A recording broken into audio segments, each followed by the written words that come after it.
একটা বিরাট অংশ আমাদের কর্মে বাধা।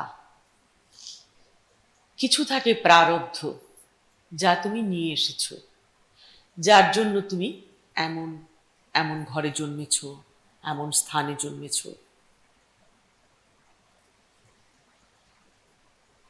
এমন ধর্মে রয়েছ, এ তোমার প্রারব্ধ। এখন নিত্যকার কিছু কর্ম হয়, সেই কর্ম দৈনন্দিন কর্ম, আর তার ফল। গুরু তোমার এই নিত্যদিনের কর্মে সহায়তা করে। নিত্যদিনের কর্মে মানে সুধার আনার চেষ্টা করে, যাতে তোমার আগের কর্মে এই কর্মের যে ফল তা যেন ঠিক হয়। তাই গুরু যা বলেন তা শুধু পালন করলে সব হয়, কিন্তু করো না তো। আধা সময় তো বোঝোই না যে কখন পালন করছো না, মনে হয় সবই তো শুনছি, বা কখন শুনছি না।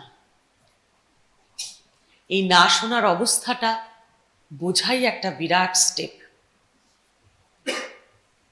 ব্যাড লাক আমাদের খুব বলতে ভালো লাগে, আর যখন যখন সব প্ল্যান অনুযায়ী কাজ হয়, তোমার মর্জি মতো সব কিছু হয়, ছেলে ঠিক ঠিক পাশ করে, মেয়ের বিয়ে হয়, যেমন যেমন চাইছো তেমন তেমন হচ্ছে, তখন বলো আমি বলেছিলাম না, তাই তো হলো। সেদিনও তোমার কপালের গুণে হয়েছে, যেদিন হয়নি সেদিনও তোমার কপালের গুণে। এই বিশাল বিশ্ব ব্রহ্মাণ্ড, তার গ্রহ নক্ষত্র চাঁদ সমস্ত তার নিজ নিজ ক্ষেত্রে ঘুরছে। তার বাইরে যদি চলে যেত, তাহলে তো বিরাট অ্যাক্সিডেন্ট হতো, আমরা কেউ বেঁচে থাকতাম না। কখনো কখনো কখনো কোনো অঙ্গার, কোনো তারা খসে পড়ার খবর পেয়ে অ্যালার্ট করা হয় পৃথিবীকে, অমুক জায়গায় পড়তে পারে।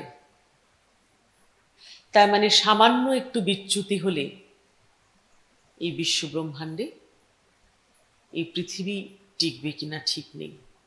সেই বিশ্ব ব্রহ্মাণ্ড যে চেতনায় চলছে, সে চেতনার অংশ তোমার মধ্যে, তুমিও তারই প্ল্যানের অংশ। তার বাইরে যাবে নিজেদের মহামানব ভাবো, তার বাইরে প্ল্যান করো। তাহলে কি প্ল্যান করবে না? তাহলে কি কাজ করবে না? না, তা নয়। হাত পা নিয়ে জন্ম নিয়েছো কাজ করার জন্যই তো।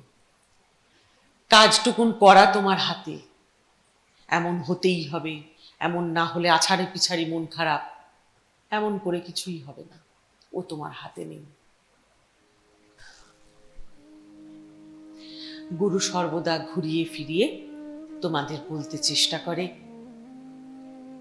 সত্য জানাতে চেষ্টা করে।